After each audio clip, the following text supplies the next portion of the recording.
کہ صلیت مع رسول اللہ صلی اللہ علیہ وسلم اول صلاۃ محبوب کے ساتھ اس پوری امت میں سب سے پہلے مجھے بھی آپ کے ساتھ کھڑے ہو کر نماز پڑھنے لگتا ہے۔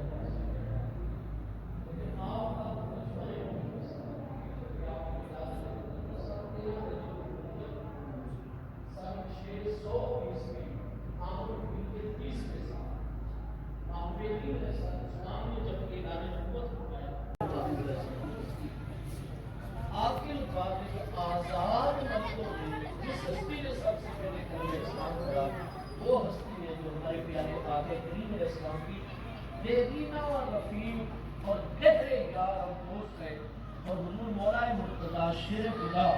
کرم اللہ تعالی وجہ الکریم کی کابر ہستیوں اور حضور مولا کائنات کرم اللہ تعالی وجہ الکریم کی دنیاوی حیات طیبہ میں تقریباً آدھ و آدھ کا فرق جا لگتا ہے۔ الغرض حضرت سیدنا امیر المومنین ابو بکر صدیق رضی اللہ عنہ عاقل بالغ آزاد مردوں میں وہ ہستی ہیں جو اس امت میں سب سے پہلی شخصیت ہے، اور پھر اس امت کے سب سے پہلے مقتدا اور پیشوا بھی ہیں۔ آپ صحیح بخاری شریف پہلی جلد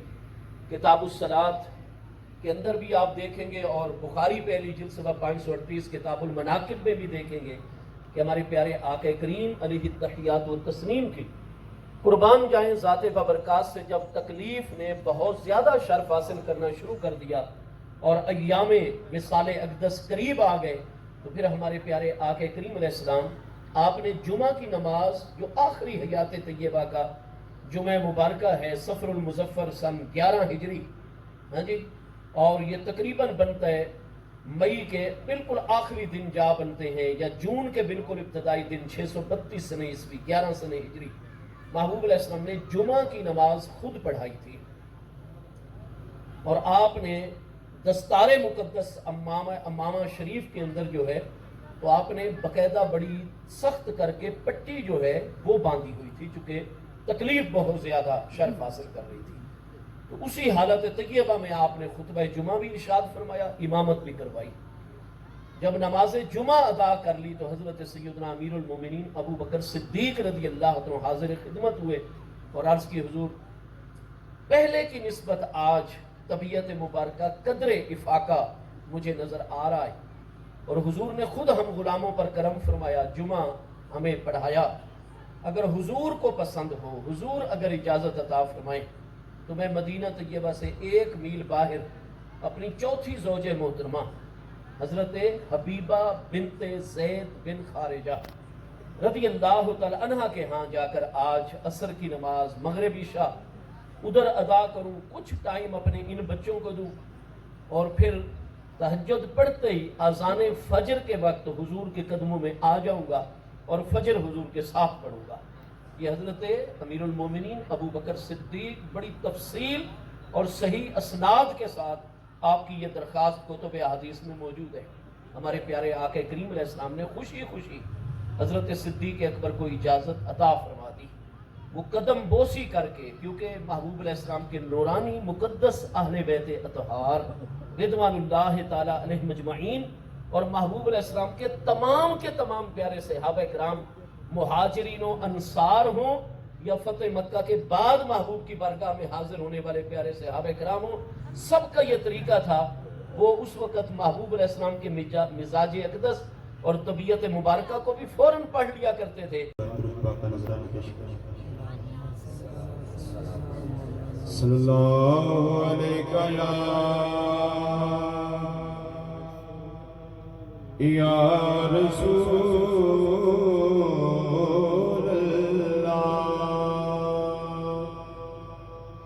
وسلم علیکہ یا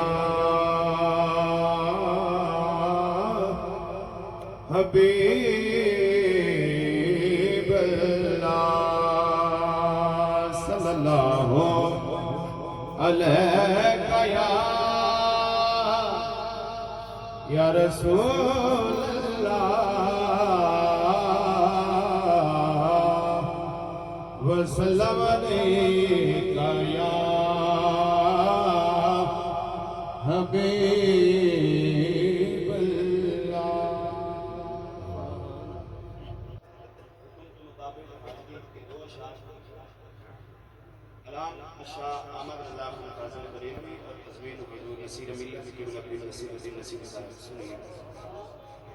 کوئی دنیا عطا میں نہیں، ہم تا تیرا ہو جو حاتم کو میسر یہ نظارہ تیرا ہو جو حاتم کو میسر یہ نظارہ تیرا کہہ اٹھے دیکھ کے بخشش میں یہ رتبہ تیرا آقا وہاں کیا جود و کرم ہے، وہاں کیا جود و کرم ہے، شاہ بطحا تیرا نہیں سنتا ہی نہیں مانگنے والا تیرا نہیں سنتا ہی نہیں مانگنے والا۔ فرمان ہے کھڑے ہو کر تماشا دیکھ۔ حضور کے صحابی ہیں اور شاعر ہیں، اور یہ حدیث مبارکہ حضرت انس بن مالک نے روایت کی ہے۔ کعب کہتے ہیں کہ میں چونکہ شاعر تھا تو میں ایمان لانے سے پہلے حضور کے خلاف اشعار لکھا کرتا تھا۔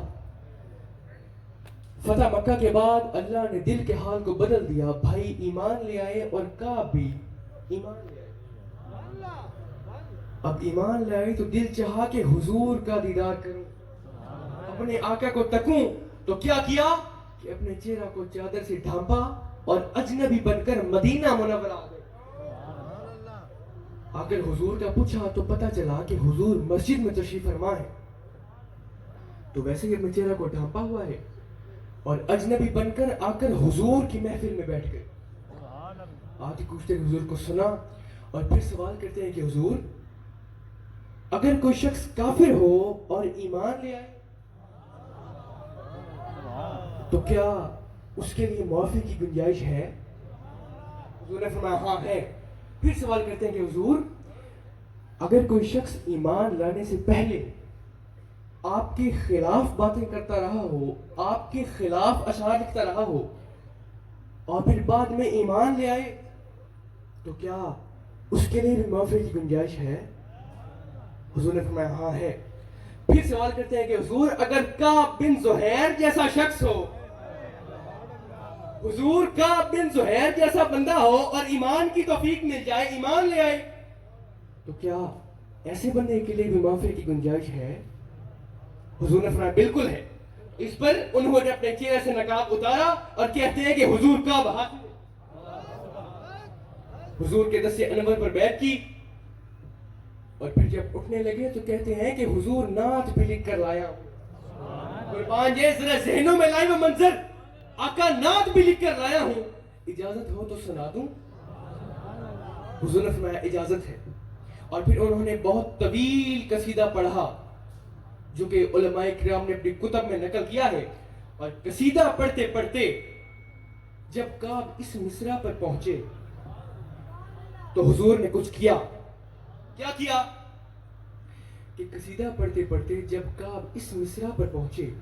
کہ حضور نور ہی نور ہیں اور کائنات کی ہر شے کو نور کی خیرات حضور سے ہی ملتی ہے، تو حضور پر وجد طاری ہو گیا اور حضور نے اپنے کاندھوں سے کالی کملی اتاری اور کعب کی جھولی میں پھینک۔ نہ کوئی نقش نہ چہرہ دکھائی دیتا ہے، نہ کوئی نقش نہ چہرہ دکھائی دیتا ہے، بس ان کے نور کا دریا دکھائی دیتا ہے۔ نہ کوئی نقش نہ چہرہ دکھائی دیتا ہے، بس ان کے نور کا دریا دکھائی دیتا ہے، اور جہاں بھی پڑا عکس ان کی چشم رحمت کا، جہاں بھی پڑا عکس ان کی چشم رحمت کا، بس چاند وہیں سے نکلتا دکھائی دیتا۔ پھر آخر میں کیا فرمایا؟ او ادنا،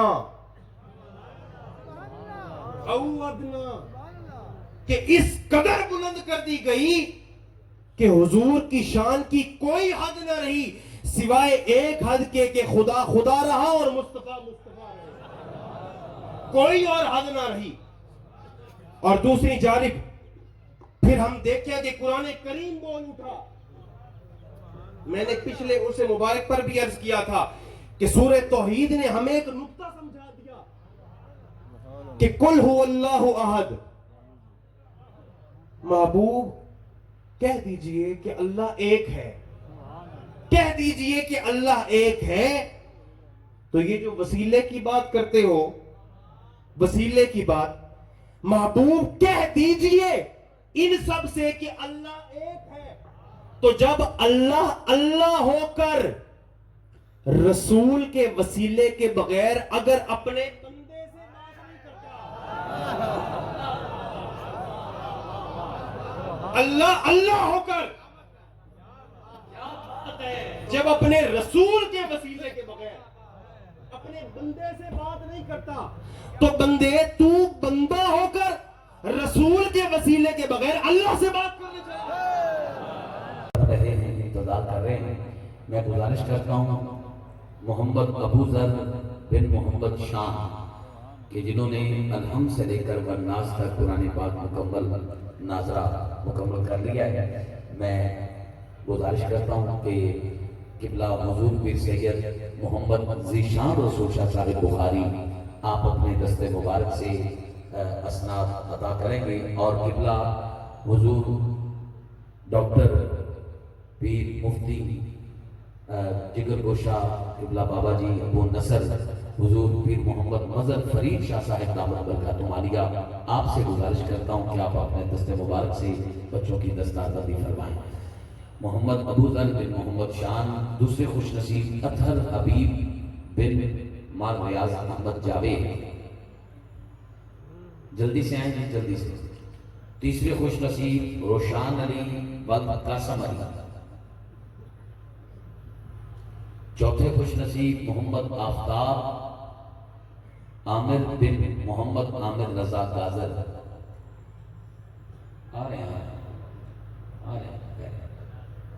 نام سارے لے جانے، ٹائم بچ جائے گا۔ کر کے اپنی اجازت چاہوں گا، یارو ذرا سوچنا، ذرا سوچنا۔ حضور فرماتے ہیں فضلت علی الانبیاء بست، 6 قوتیں رب نے مجھے ایسی عطا کی ہیں کوئی نبی بھی میری مثل نہیں ہو سکتا، کوئی نبی بھی میری مثل نہیں ہو سکتا۔ اور یہاں تو کوئی نبی آمنہ کے لال کی مثل نہیں ہو سکتا، کوئی نبی نہیں ہو سکتا۔ اور آدم صفی ضرور ہے مگر مثل مصطفیٰ نہیں ہو سکتا، نو نجی ضرور ہے مثل مصطفیٰ نہیں ہو سکتا، یحییٰ رب کا بندہ ضرور ہے مثل مصطفیٰ نہیں ہو سکتا۔ اور یہاں پر یوسف کا حسن ضرور ہے، اذهبوا بقمیصی ھذا فالقوه علی وجه ابی یاتی بصیر، مگر مثل مصطفیٰ نہیں ہو سکتا۔ ادھر بیٹے کے کرتے کی خوشبو کو سونگھ ہے اور اعلان کرے انی لاجد الریح یوسف، مجھے تو یوسف کی خوشبو آ رہی ہے، مگر مثل مصطفیٰ نہیں ہو سکتا۔ اور ادھر اور دوسری طرف ابراہیم خلیل اللہ 4 مردہ پرندوں کو زندہ کر دے مگر مثل مصطفیٰ نہیں ہو سکتا۔ اتنا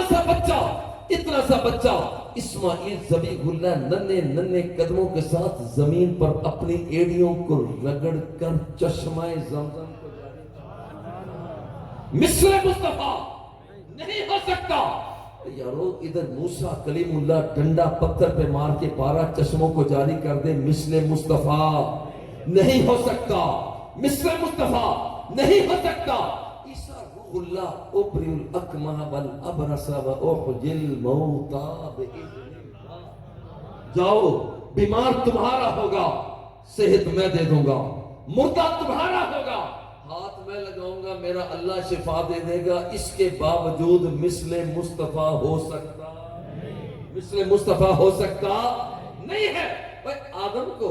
آدم کی شنوائی ہوئی تو درمیان میں آئے ذکر مصطفیٰ. مولا اللہم انی اسألک بحق محمد. مولا تو میری بات کو اتنے دنوں سے نہیں سن رہا, محمد کے صدقے ہی سن رہے.